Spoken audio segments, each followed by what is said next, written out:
नमस्ते, मेरा नाम है लालिमा और आप देख रहे हैं दी लल्लन टॉक। बीजेपी सांसद रवि किशन के बयान पर समाजवादी पार्टी की सांसद जया बच्चन का बयान और उस पर कंगना रनौत का बेहद तीखा ट्वीट।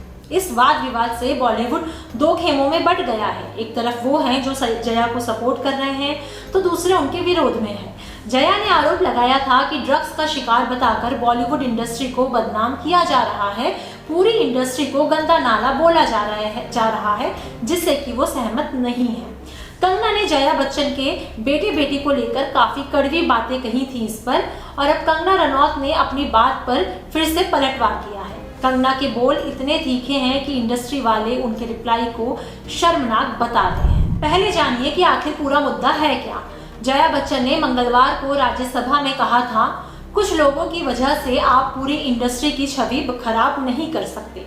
मुझे बहुत बुरा लगा जब लोकसभा के एक सदस्य जो खुद इंडस्ट्री का हिस्सा हैं, उन्होंने फिल्म इंडस्ट्री के बारे में खराब बोला।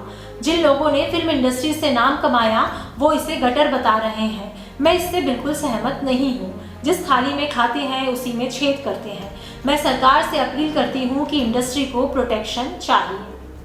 इस पर कंगना ने पहले ही जवाब दे दिया था। फिर बुधवार यानी 16 सितंबर को उन्होंने एक और ट्वीट किया। लिखा, कौन सी थाली दी है जया जी और उनकी इंडस्ट्री ने। एक थाली मिली थी जिसमें 2 मिनट के रोल, आइटम नंबर्स और एक रोमांटिक सीन मिलता था, वो भी हीरो के साथ सोने के बाद। मैंने इस इंडस्ट्री को फेमिनिज्म सिखाया। थाली देशभक्ति नारी प्रधान फिल्मों से सजाई। ये मेरी अपनी थाली है जया जी, आपकी नहीं। कंगना की इस टिप्पणी पर स्वरा भास्कर ने कमेंट किया। लिखा, शर्मनाक कमेंट। प्लीज अब बस करो, अपने जहन की गंदगी खुद तक सीमित रखो। गाली देनी है तो मुझे दो, मैं तुम्हारी बकवासें खुशी खुशी सुनूंगी और ये कीचड़ कुश्ती लड़ूंगी तुम्हारे साथ। बड़ों की इज्जत भारतीय संस्कृति का पहला सबक है और तुम तो कथित राष्ट्रवादी हो। स्वरा की इस ट्वीट के बाद लोगों ने भी कंगना को आड़े हाथों लिया है। एक यूजर ने कहा कि कंगना ने बेशर्मी की सारी हदें पार कर दी हैं। दूसरे ने कहा कि कंगना ने नकली घोड़े पर सवार होकर रानी लक्ष्मीबाई का रोल अदा किया था और अब वो अपने रोल से बाहर आने को तैयार नहीं है।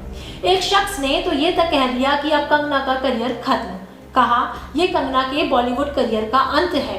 अब वो मनोज तिवारी और रवि किशन के साथ भोजपुरी फिल्म करेंगे जिसमें पीएम केयर फंड का पैसा लगेगा। जया बच्चन के सपोर्ट में एक्ट्रेस उर्मिला मातोंडकर भी बोली। आज तक को दिए एक इंटरव्यू में उन्होंने कहा, मुझे लगता है कि ये सारी चीजें बहुत अरसे से चली आ रही हैं, मगर कुछ चीजें हद से बाहर चली गई हैं, इसीलिए इस पर टिप्पणी करना जरूरी है। ये जो फिल्म इंडस्ट्री के बारे में गलत बोला जा रहा है कि सब कोई ड्रग्स लेते हैं, इंडस्ट्री ड्रग्स माफियों से भरी हुई है, तो ये जाहिर सी बात है कि फिल्म इंडस्ट्री से जुड़े लोगों को इससे तकलीफ होगी। ये सबसे बड़ी इंडस्ट्री में से एक है। उर्मिला ने कंगना रनौत के लिए कहा, अगर आप ऐसे लोगों को जानती हैं तो आपके पास इसके बारे में जो इन्फॉर्मेशन है उसे देना चाहिए ताकि उनके ऊपर कार्यवाही हो सके। जहां तक मेरी जानकारी है कि कंगना जी ने ये कहा था कि उनके पास वो नाम है जो उन्हें एनसीबी को देना था। उनकी मुंबई की विजिट भी शायद इसीलिए थी जो पूरी भी हो गई, मगर अभी तक उन्होंने नारकोटिक्स डिपार्टमेंट को वो नाम दिया नहीं। मुझे भी इंतजार है कि वो लिस्ट कब बाहर आएगी। स्वरा और उर्मिला से पहले सोनम कपूर, फरहान अख्तर, डायरेक्टर अनुभव सिन्हा, तापसी पन्नू और दिया मिर्जा, हेमा मालिनी जैसे कलाकारों ने भी जया बच्चन का सपोर्ट किया। एक और बात, स्वरा भास्कर और कंगना रनौत एक साथ फिल्म में काम भी कर चुकी हैं। फिल्म तनु वेड्स मनु में दोनों साथ नजर आई थी। फिल्म में दोनों एक दूसरे की जिगरी दोस्त बनी थी। खैर, ये जो पूरा मामला है ये फैलता ही जा रहा है और इस पर जो भी अपडेट आएगा हम आप तक जरूर पहुंचाएंगे। ये वीडियो आपको कैसा लगा आप हमें कमेंट सेक्शन में जरूर बताएं। ये जानकारी आप तक हमारी साथी मेघना लेकर आई थी।